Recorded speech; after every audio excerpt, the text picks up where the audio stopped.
This morning, I survived. A college student nearly killed in a tragic case of mistaken identity.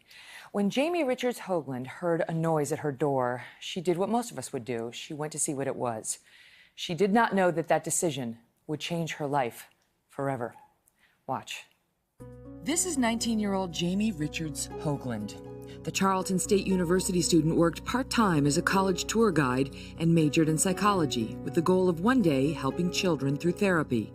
Jamie had recently made the big move into an off-campus apartment she shared with a roommate. It was my first time to live off campus. I actually moved in with a girl that I had anatomy and physiology with. Jamie's mom, Jessica, says she was proud of how well her daughter was doing in school. She was on the dean's list. She was focused, on her future, on what she wanted to pursue. But on the night of December 10th, 2017, that future changed in the blink of an eye. Jamie had been alone in her apartment when she heard a noise on the other side of her door. I heard this really loud bang and I just let it go. I was like, someone's messing around.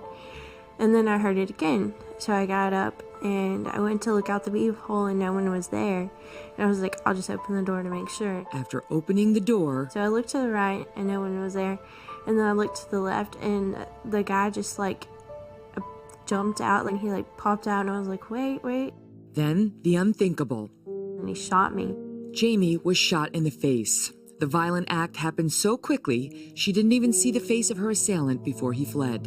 He was in all black, it was just like a black shiny mask. I was laying there calling for help, and then I got the idea, well, maybe I'll ask Siri to call 911, but it only dialed 911, it didn't call out. Jamie says she lay there cold and alone with a gunshot wound for nearly 4 hours. I just thought, this is it, I'm gonna die. It was really hard to breathe, so I was trying to control my breathing and stuff, but then I think I just blacked out.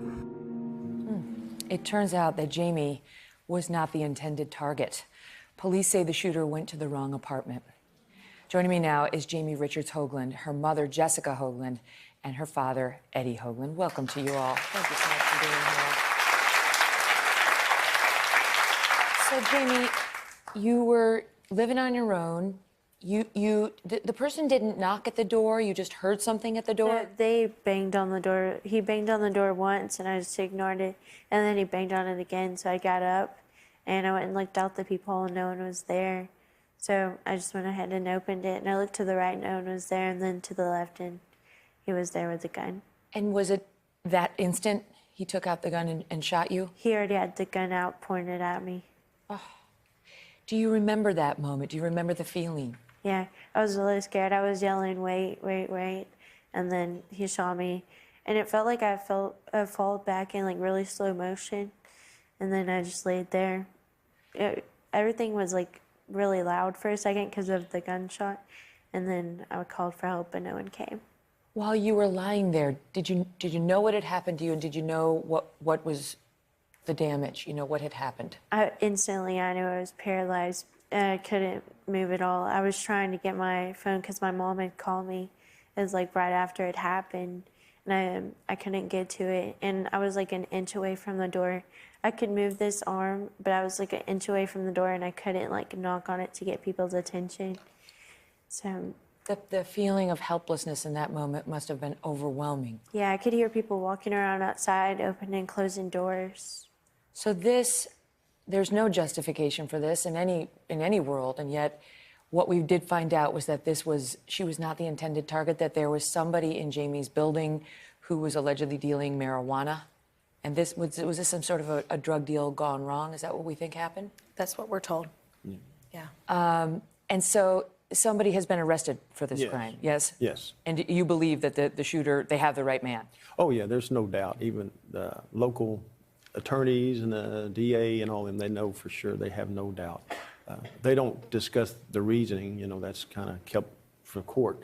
But they said they no doubt they know who it is. We know the name, but I've already forgot. I didn't want to give him the just. Yeah, he didn't even say his name. He's the man who has been charged is denying that he did it, but he'll get his day in court, and we'll figure that out. I've already forgotten his name. Truly, I've forgotten his name.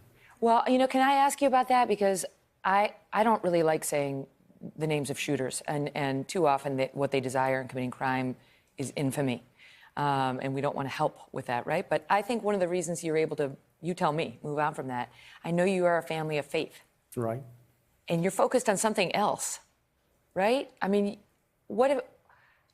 you've been through so much, Jamie. I mean, before we get to the journey out of it, are you paralyzed entirely? I mean, you can use your right arm. I can use my arms, but I don't feel down from my collarbone. I feel the top of my arms and these 3 fingers on each hand, but that's it. And is there any hope that at some point you could walk again? I hope so, but no one knows. Can I ask you, how many surgeries have you had since then? 6 surgeries. And you were lying on that floor for 4 hours. Yes, ma'am.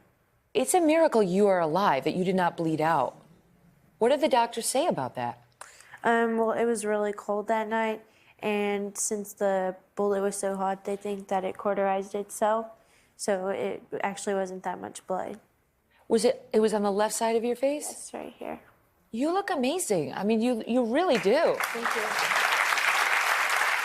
So how do you get through something like that? How does anybody get through something like that? The thing about Jamie is her faith, your family's faith, got her through, but she's also feeling empowered by the whole thing, and I think you will be too when you hear her after this break.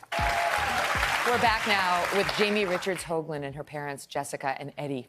Just 8 months ago, Jamie was shot in what police say was a case of mistaken identity that left her in a wheelchair. And now she is set on proving the prognosis that she might not walk again wrong. Now, there is a question, Eddie, about whether she'll walk or she won't walk, but you've been given some hope from the man above and from the man inside the hospital. Can you tell us about that?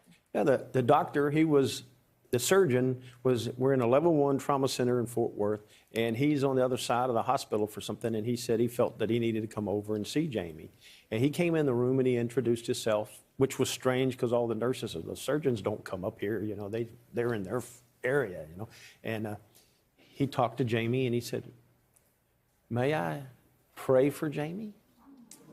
And, well, yeah, no problem. And so when he prayed, it wasn't one of them little amen, thank you, Jesus thing. We knew he was prayed before. He had a lot of practice. And then he walked around to the other side of the bed, and he looked up to me and he said, "Do you have a camera?" And I said, "Well, I got my phone." He said, "We need to video this because no one will believe it. It's going to be a miracle that she will be able to walk." And so on Facebook, on my Facebook, you can see where I posted it. He says, all documented in the hospital. Everyone's going to try to say, oh, this, that. It's not possible. But he stood there, and I videoed. He looked at the clock. He read the time, gave his name, and said, it's going to happen. Oh, wow. How about that? And you, in the meantime, so soon into your recovery efforts, I mean, tell us, because I think most of us would be just focusing on our physical therapy and all the surgeries you've been through, but you're doing a lot. And is it true that you now have a career in mind as a public speaker? Yes. So tell us what you're up to. What are you doing outside of your recovery? Anywhere that someone wants me to speak, I'm going to be going to, like churches. I did my mom's school. All the teachers got together before they started again. So anywhere. What is your message in those comments? I don't want people to give up. Like, if there's something you want, you should get it, because life is short. And how about you, Mom? I mean, sometimes it's emotionally even tougher on the mom when a child gets hurt, right? So where do you feel with all of this now? It's overwhelming to see how far she's come and the faith that she has. And, she just keeps pushing herself. And I love that she wants to get out and share that with others in the world, to give them a sense of hope. She's so tremendous. So much faith. It's really unreal. We were talking during the break. You see the shirt, right? She's from Texas. Jamie Strong. Give her your shirt. Give her your shirt. Oh. And there's something on the back of the shirt that's meaningful to you. My favorite verse, Isaiah 43:2.